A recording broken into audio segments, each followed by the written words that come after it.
Hello art friends. In this video I want to talk about mixing up a gray shade if you decide that you are going to paint a gray critter. So in this sketch I have here is of a kitty, and I am going to make it a gray kitty. In this project with the bunny, I had a white bunny, so I didn't need to mix a color, but I am going to mix a gray shade for my kitty. So I have a little bit of black on my palette. I have a little bit of white on my palette. I have a fresh, clean brush, and I am going to mix a gray shade. So typically I like to dip my paintbrush into a little bit of water. Sometimes a little bit of water helps the paint to go to move more smoothly. So I'm going to pick up a little bit of white and put it on my palette. Pick up a little bit of black. You don't need a whole lot of black. The black is very strong. So, and I will mix. So I will decide if I like that color or not.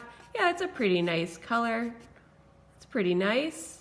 So maybe I'll make a little bit more and just mix it. And notice that I'm only getting paint on the very tip of my brush. I don't have paint all the way up this metal part called the barrel. I don't have it on the handle.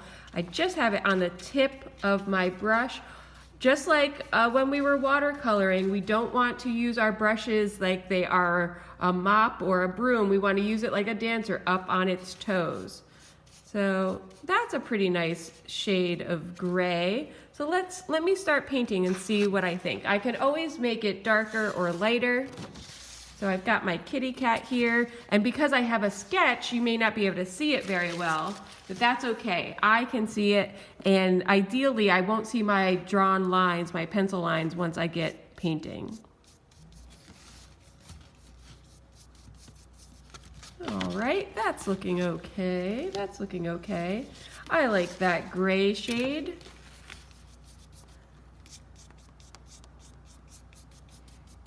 And you may see that you have to mix a little bit more as you go along. That's okay. So I am going to now take my time and paint in my kitty. I'm going to avoid the eyes and the nose because I know I want those to be a different color. And the middle of the ears are probably going to be pink, so I might avoid that area as well. So again, we pick up a little bit of our white, we pick up a little bit of our black, and very often you have to use more white than black. And if we need to put any water in, we just dip our brush very lightly, very lightly. See, I didn't swishy, swishy, swish. I just dip very lightly and then dip into my paint. And that helps it to mix a little, it helps it to move around. I can always go back and get more paint, or raise your hand and I can bring you more paint. You don't need to tip a lot of paint into your palette, okay? All right, so I'm gonna keep on going with this. I can't wait to see what you create.